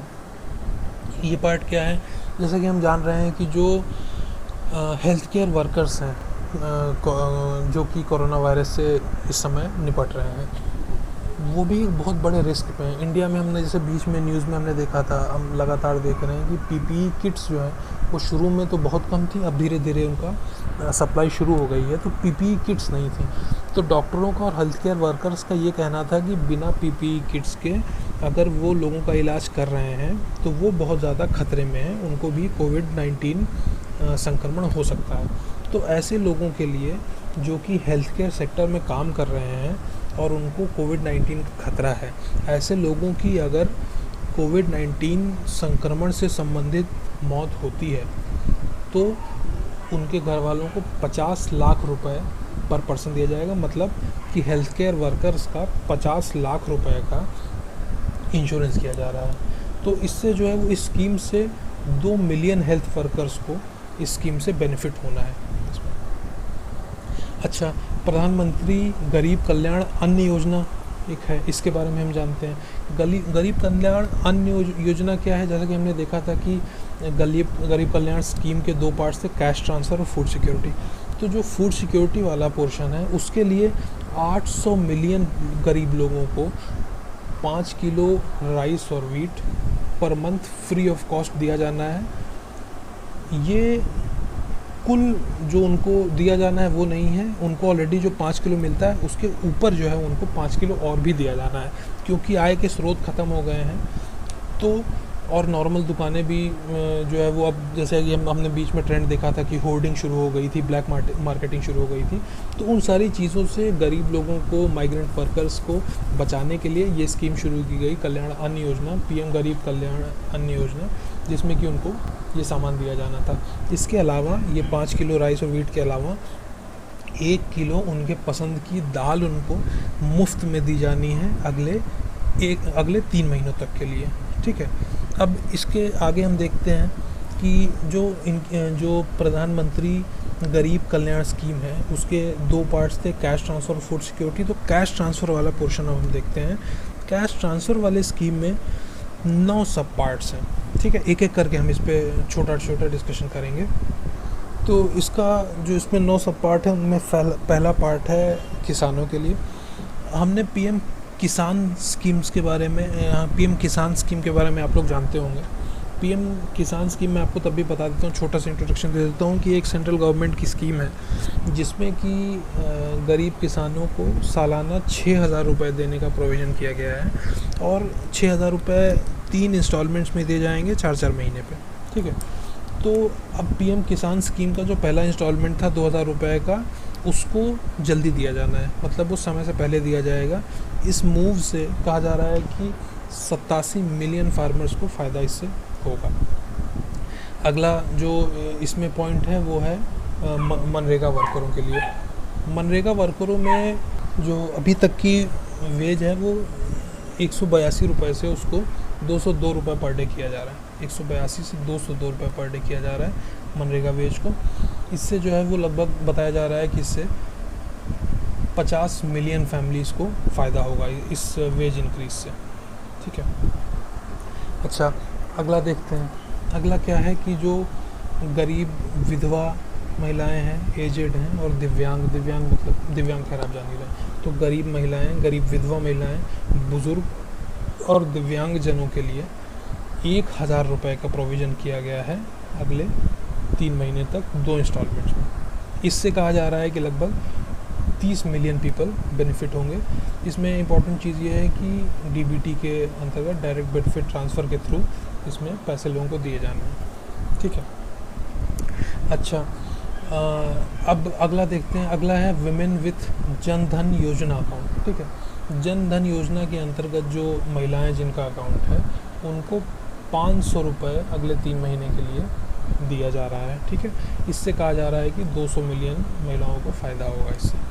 अच्छा अगला देखते हैं उज्ज्वला स्कीम। उज्ज्वला स्कीम के बारे में आप जानते ही हैं, वो सिलेंडर गैस कनेक्शन के से संबंधित स्कीम थी।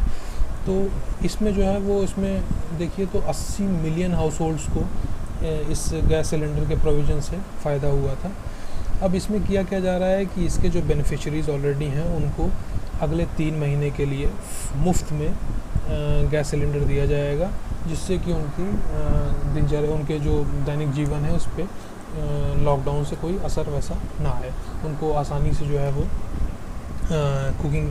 कुकिंग सिलेंडर वगैरह अवेलेबल हो जाए। अगला पॉइंट है women in self help groups.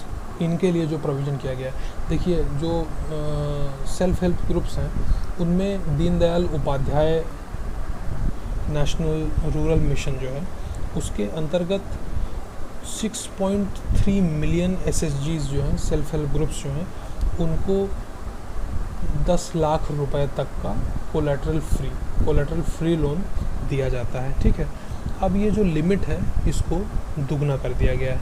तो जहाँ पर 10 लाख रुपए तक का लोन दिया जाना है वहाँ पर 20 लाख रुपए तक का लोन दिया जाएगा। और इस मूव से बताया जा रहा है कि लगभग 70 मिलियन हाउस होल्ड्स को फ़ायदा होगा। ठीक है, अब अगला पॉइंट देखते हैं इसमें क्या है। ऑर्गेनाइज सेक्टर वर्कर्स जो हैं उनके लिए भी इसमें प्रोविज़न किया गया है। 2 पार्ट हैं इसमें। पहला पार्ट है कि गवर्नमेंट क्या करेगी, इनका जो एम्प्लॉय प्रोविडेंट फंड होता है उसमें एम्प्लॉई और एम्प्लॉयर, मतलब कि जो काम कर रहा है और जो वहाँ का एम्प्लॉई है, उनका जो एम्प्लॉयर है उनका, दोनों की तरफ से जो ईपीएफ कंट्रीब्यूशन है वो अगले 3 महीने तक सरकार करेगी। ठीक है, अच्छा अब दूसरा इसमें क्या है, इसमें यह है कि जो ईपीएफओ है मतलब एम्प्लॉय प्रोविडेंट फंड ऑर्गेनाइजेशन जो हमारी है, उसमें उसके जो प्रोविजंस हैं उनमें अमेंडमेंट किया जाएगा और अप टू 75% तक का जो उनका डिपॉजिट है उसको विड्रॉ करने का या 3 महीने की सैलरी विड्रॉ करने का, दोनों में से जो भी कम है वो विड्रॉ करने की सहूलियत लोगों को दी जाएगी। ठीक है, अगला इसमें जो है वो है कंस्ट्रक्शन वर्कर्स के लिए प्रोविज़न। वो क्या है वो हम देख लेते हैं। यहाँ पर जो है वो स्टेट्स को डायरेक्ट किया गया है कि वो 31,000 करोड़ रुपए का वेलफेयर फंड का इस्तेमाल करें। उन लोगों किसके लिए? उन लोगों के लिए जो कि बिल्डिंग और कंस्ट्रक्शन वर्कर्स बिल्डिंग और कंस्ट्रक्शन सेक्टर में एम्प्लॉयड हैं। ठीक है, ऐसे लोगों ऐसा करने से बताया जा रहा है कि 35 मिलियन वर्कर्स को इस प्रोविज़न से फ़ायदा हो सकता है। ठीक है, और फिर अब देखते हैं इसमें जो आखिरी टॉपिक है, हमने इसमें पढ़ा अभी कंस्ट्रक्शन वर्कर्स के लिए प्रोविज़न। आखिरी जो टॉपिक है वो है district mineral fund. District mineral fund के बारे में हम लोग जानते ही होंगे। तो डिस्ट्रिक्ट मिनरल फंड के रिलेशन में स्टेट गवर्नमेंट को कहा गया है कि वो जो डिस्ट्रिक्ट मिनरल फंड है उसका इस्तेमाल मेडिकल स्क्रीनिंग, मेडिकल टेस्टिंग और लोगों को मेडिकल सर्विसेज प्रोवाइड करने, हेल्थ सर्विसेज प्रोवाइड करने के लिए उसका इस्तेमाल किया जाए। ठीक है, ये टॉपिक हमारा ख़त्म हो गया। अब अगला टॉपिक ये कोरोना से रिलेटेड नहीं है, तो इसको हम बाद के लिए रखते हैं। ये कोरोना से संबंधित टॉपिक जब ख़त्म हो जाएंगे तो इसको भी हम उसमें कवर कर लेंगे। इंपॉर्टेंट टॉपिक है लेकिन इसको हम बाद में देखेंगे। वही है। हाँ, अगला टॉपिक जो है, अगला टॉपिक हमारा है कॉन्टैक्ट ट्रेसिंग। ठीक है, अब कॉन्टैक्ट ट्रेसिंग हम देखते हैं कि होता क्या है। अभी रिसेंटली न्यूज़ में बहुत ज़्यादा था कि हैदराबाद में एक केस आया था जहाँ पर कि एक जो है वो सॉफ्टवेयर इंडस्ट्री का एक एम्प्लॉई था जिसने कि जो कि कोरोना पॉजिटिव हुआ, और उसने जो है वो बहुत बड़ी संख्या में लोगों तक कोरोना को फैलाया। ठीक है, तो इससे क्या हुआ कि इससे एक जो टर्म सामने आया, एक जो कॉन्सेप्ट सामने आया वो था ट्रेसिंग ऑफ कॉन्टैक्ट्स। ठीक है, इससे ट्रेसिंग ऑफ कॉन्टैक्ट जो है वो बहुत ज़रूरी हो गया। ठीक है, तो अब इसमें आइए बेसिक जानकारी ले लेते हैं कॉन्टैक्ट ट्रेसिंग है क्या। कॉन्टैक्ट ट्रेसिंग का मतलब बहुत सिंपल भाषा में ये है कि जैसे किसी एक आदमी को कोरोना वायरस, किसी एक आदमी को कोविड-19 का संक्रमण हो गया। ठीक है, तो अब जब तक कोविड-19 के संक्रमण के सिम्टम्स आए या उसको पता लगा या उसने कदम उठाए अपने आप को सुरक्षित करने, अपने आप को आइसोलेट करने के, उससे पहले वो कुछ लोगों के कांटेक्ट में आया होगा, क्योंकि जनरली लोग घर से बाहर निकलते हैं, लोगों से मिलते हैं, अपने काम पे जाते हैं, स्कूल जाते हैं, कॉलेज जाते हैं। तो ऐसा कोई भी आदमी जिसको कोविड-19 संक्रमण है वो और भी लोगों के संपर्क में आया होगा। तो ऐसे लोगों को भी इस तरह का संक्रमण होने की संभावना बढ़ जाती है। तो अब कॉन्टैक्ट ट्रेसिंग क्या होता है? कॉन्टैक्ट ट्रेसिंग जैसे आप नाम से जान रहे हैं कि वो आदमी जो कि कोविड-19 पॉजिटिव था, उसका जिन लोगों से कांटेक्ट हुआ उस बीच में, जिन भी लोगों से उसका कांटेक्ट हुआ, उनको जब जो है हम ट्रेस करते हैं, उनको मतलब हम जब आइडेंटिफाई करते हैं, ठीक है, फिर उसके बाद अगला टर्म है एक्सेस करते हैं और मैनेज करते हैं। ठीक है, तो इसका मतलब इसको शॉर्ट में समझ लेते हैं कि जैसे एक आदमी था, वो 20 लोगों से मिला, तो कॉन्टैक्ट ट्रेसिंग में क्या करेंगे, हम 20 लोगों को आइडेंटिफाई करेंगे, उनको सिम्टम्स उनके देखेंगे, अगर उनके अंदर सिम्टम्स हैं तो हम प्रिवेंटिव मेजर्स लेंगे, उनको आइसोलेट करेंगे, उनकी कोरोना वायरस उनकी कोविड-19 की टेस्टिंग कराएंगे। ऐसा करने से कोरोना को फैलने से रोका जा सकता है, क्योंकि अगर एक आदमी के कांटेक्ट में आए 20 लोग संक्रमण के खतरे में हैं और हम उनको नॉर्मल जनरल पॉपुलेशन से अलग कर देते हैं, तो वो जो 20 लोग हैं वो आगे कहीं पर वो वायरस को फैला नहीं पाएंगे। तो इससे जो है वो वायरस को रोकने में बहुत मदद मिलेगी। ठीक है, तो इसमें फिर देखते हैं कि ICMR ने क्या कहा है इसके बारे में। तो ICMR ने एक जनरल सेफ़ रहने के लिए एक टाइमलाइन दी है कि अगर कोई भी आदमी किसी इन्फेक्टेड पर्सन के कांटेक्ट में आता है तो 28 दिन क्रूशल होते हैं, तो उसको जो है वो 28 दिन तक फॉलो किया जाना चाहिए। 28 दिन तक अगर वो सेफ़ रहता है, उसके अंदर सिम्टम्स नहीं आते हैं डिज़ीज़ के, तो फिर वो सेफ़ है, तो उसको जो है वो लिस्ट से हटाया जा सकता है। तो बेसिक चीज़ यही है। कांटेक्ट कौन होता है ये हम देख ही चुके हैं कि कोई भी कन्फर्म केस है उससे जो है वो लोगों को फैल सकता है, तो वो कांटेक्ट हो गया, और वही उसी से कांटेक्ट में आने से और लोगों को फैल सकता है, तो उन्हीं को हम ट्रेस करते हैं। ICMR की, Indian council of medical research की गाइडलाइंस के हिसाब से उनको 28 दिन तक फॉलो किया जाता है, और अगर उसके बाद उनके अंदर सिम्टम्स नहीं आते हैं या वो नॉर्मल होते हैं, तो उनको जो है वो फिर लिस्ट से हटा दिया जाता है। तो उससे क्या होता है कि एक बड़ा पोर्शन जो है वो पॉपुलेशन का कोविड-19 के संक्रमण के खतरे से बच जाता है। अच्छा, इसमें भी हम देखेंगे तो कॉन्टैक्ट जो है वो 2 तरह के बताए जाते हैं। एक तो होते हैं सिम्प्टोमेटिक कॉन्टैक्ट। ठीक है, सिम्प्टोमेटिक कॉन्टैक्ट कौन होते हैं? सिम्प्टोमेटिक कॉन्टैक्ट वो होते हैं जो कि इन्फेक्टेड पर्सन के कॉन्टैक्ट में आए थे, और उनमें जो है वो फीवर, कफ, या जो भी मतलब इसके जो सिम्टम्स हैं, जैसे फीवर हो गया, कफ हो गया, चेस्ट में कंजेशन हो गया, ऐसे लोग वो अगर ऐसे सिम्टम्स उसके अंदर आते हैं तो उनको जो है वो सिम्प्टोमेटिक कॉन्टैक्ट कहा जाता है। ठीक है, और दूसरा एक कॉन्टैक्ट होता है एसिम्प्टोमेटिक कॉन्टैक्ट। तो इसमें क्या होता है कि भाई वो ऐसे लोगों के कांटेक्ट में तो आए थे जिनको कोरोना वायरस कोविड-19 संक्रमण था, लेकिन उनके अंदर सिम्टम्स जो है वो नहीं है, ठीक है। तो इसमें क्या होता है कि वो 28 दिनों के लिए प्रोफेशनल्स जो हैं वो उनको मॉनिटर करना शुरू करते हैं। 28 दिनों तक अगर उनके अंदर वो सिम्टम्स आते हैं तो फिर जो है वो उनको सेल्फ़ आइसोलेट होना चाहिए और फिर उनको बाकी लोगों से बच के रहना चाहिए। अगर ऐसा नहीं होता है तो फिर जो है वो खतरे से बाहर माने जाते हैं, ठीक है। ये टाइप टॉपिक हो गया। अच्छा, इसके बाद अभी रिसेंटली हमने देखा था कि अमेरिका ने इंडिया पर दबाव बनाया था कि इंडिया जो है वो हाइड्रोक्लोरोक्विन नाम का एक ड्रग जो है उसको अमेरिका को एक्सपोर्ट करे। इसके बारे में बैकग्राउंड जान लेते हैं कि हाइड्रोक्लोरोक्विन जो है वो इंडिया में बहुत बड़ी मात्रा में प्रोड्यूस होता है और हाइड्रोक्लोरोक्विन को इंडिया बहुत बड़ी मात्रा में एक्सपोर्ट भी करता है। तो अभी रिसेंटली जो है वो स्टडीज़ में पाया गया और फील्ड टेस्ट में पाया गया कि हाइड्रोक्लोरोक्विन जो है वो कोरोना से लड़ने में सक्षम है। वो कोरोना का इलाज नहीं है, लेकिन जो लोग कोरोना पेशेंट्स के डायरेक्ट कांटेक्ट में, जैसे हेल्थ केयर वर्कर्स हो गए या पुलिस हो गई या जो उनसे डायरेक्ट कांटेक्ट में आ रहे हैं, उनको अगर हाइड्रोक्लोरोक्विन दिया जाता है तो उनकी जो प्रतिरोधक क्षमता है कोरोना कोविड-19 के अगेंस्ट वो बढ़ती है। तो इस पर जो है वो अमेरिका ने भारत में भी ज़रूरत थी इसकी, तो भारत ने इसके एक्सपोर्ट पर रोक लगा दी थी। तो अमेरिका के राष्ट्रपति डोनाल्ड ट्रंप ने भारत से कहा था कि प्रधानमंत्री नरेंद्र मोदी से फ़ोन पे बात की थी और कहा था कि हाइड्रोक्लोरोक्विन का जो एक्सपोर्ट होता है आप उसको जारी रखें, नहीं तो हमारे यहाँ दिक्कत होगी। तो मोदी जी ने निर्णय लिया और इसका एक्सपोर्ट जो है वो शुरू कर दिया। तो अमेरिका ही नहीं, बाकी देशों में भी हाइड्रोक्लोरोक्विन भेजा गया। अच्छा, तो अब ये न्यूज़ में क्यों है?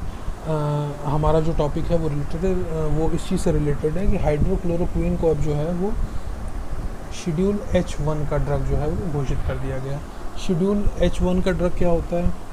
शेड्यूल H1 का ड्रग का मतलब ये होता है कि कोई भी ड्रग अगर शेड्यूल H1 में इंक्लूड किया जाता है तो वो फिर जो है वो सिर्फ प्रिस्क्रिप्शन पर ही बेचा जा सकता है। मतलब कि जैसे जनरली अगर आपको डिस्प्रिन लेनी हो, कॉम्बीफ्लैम लेना हो या पैरासीटामोल कोई लेनी हो, तो आप दुकान पे जाएंगे, आप केमिस्ट से बोलेंगे कि हमको पैरासीटामोल एक पत्ता चाहिए या डिस्प्रिन एक पत्ता चाहिए, तो वो आपसे बिना कोई सवाल पूछे आपको एक पत्ता, दो पत्ता आपको दे देगा। लेकिन अगर डिस्प्रिन या पैरासीटामोल को H1 ड्रग शेड्यूल में इंक्लूड कर दिया जाएगा, तो जब आप दुकान पे जाएंगे और आप उनसे बोलेंगे कि हमको एक पत्ता डिस्प्रिन चाहिए, तो वो आपसे डॉक्टर का प्रिस्क्रिप्शन मांगेगा। ये ऐसा जो है वो उस दवाई के मिसयूज़ को रोकने के लिए किया जाता है। तो अब जो है वो सरकार ने निर्णय लिया है कि हाइड्रोक्लोरोक्विन, जिसकी डिमांड इस समय बहुत ज़्यादा है, वो शेड्यूल H1 का ड्रग हो गया है। अब इसमें आगे देखते हैं। तो हाइड्रोक्लोरोक्विन को जो है वो, जैसा हमने अभी पढ़ा, शेड्यूल H1 ड्रग हो गया। तो अब उसके बारे में थोड़ा सा और जान लेते हैं क्या है। हाइड्रोक्लोरोक्विन को जो है वो ICMR ने कहा है कि इसको कुछ केसेस में, स्पेसिफिक केसेस में इसको यूज़ किया जा सकता है।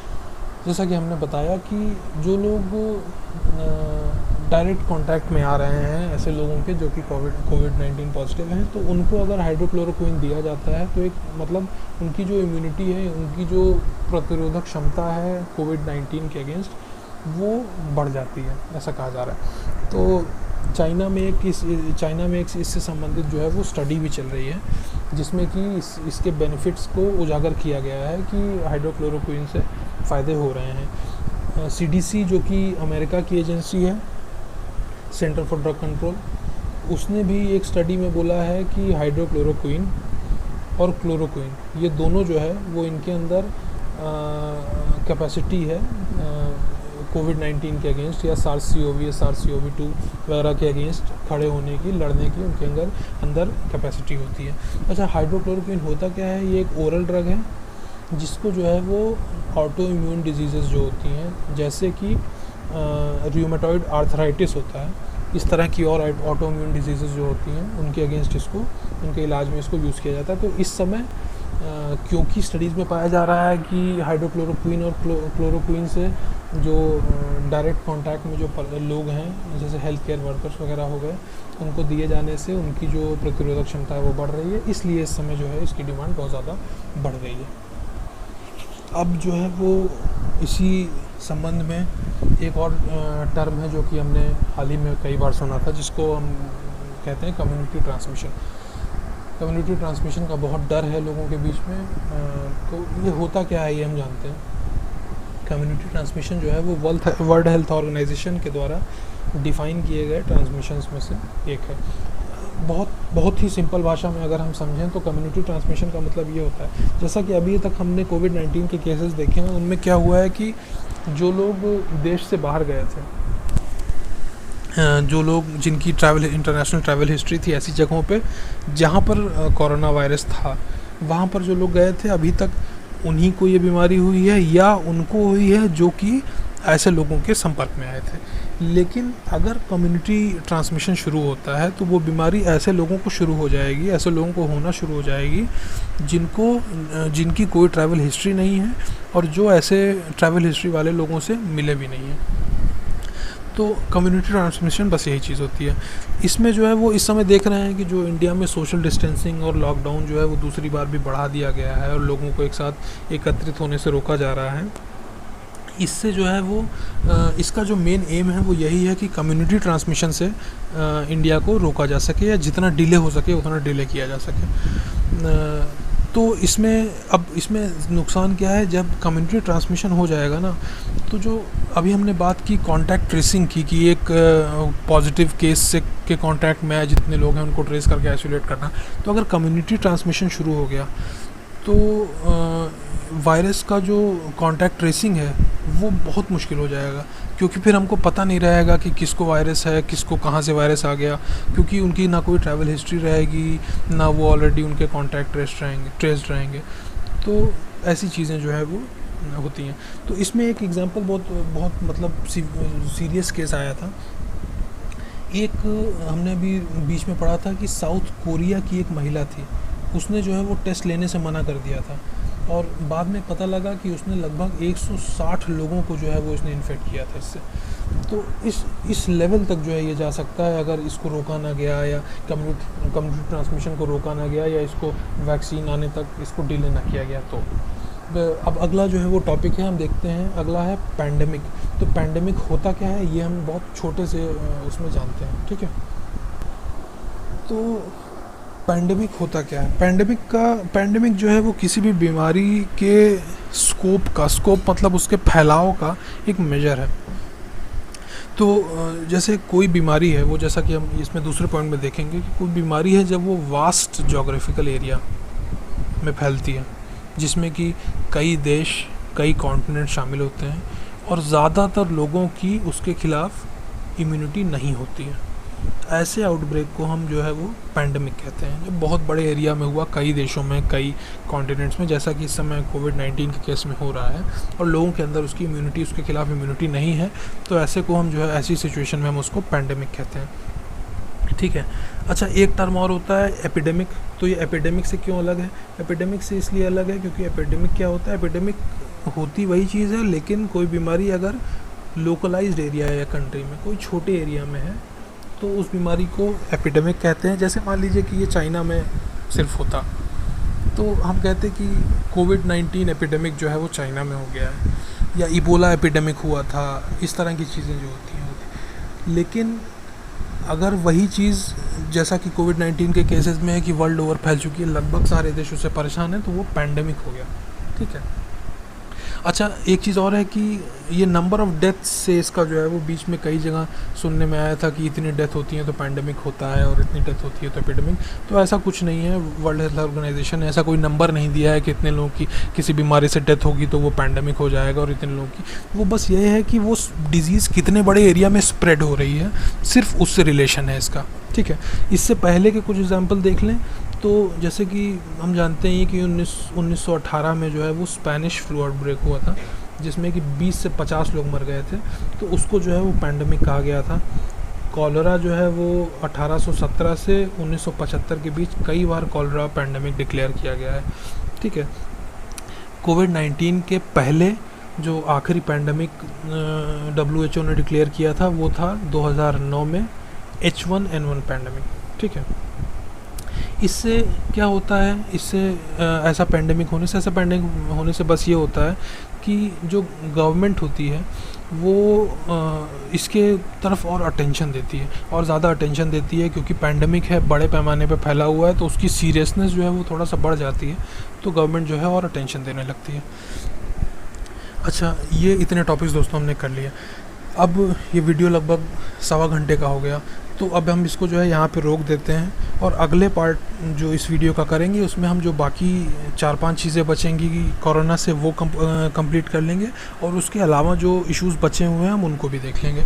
ठीक है, तो तब तक आप इस वीडियो के कंटेंट्स को रिवाइज़ करिए। मिलते हैं आपसे अगले वीडियो में। Thank you.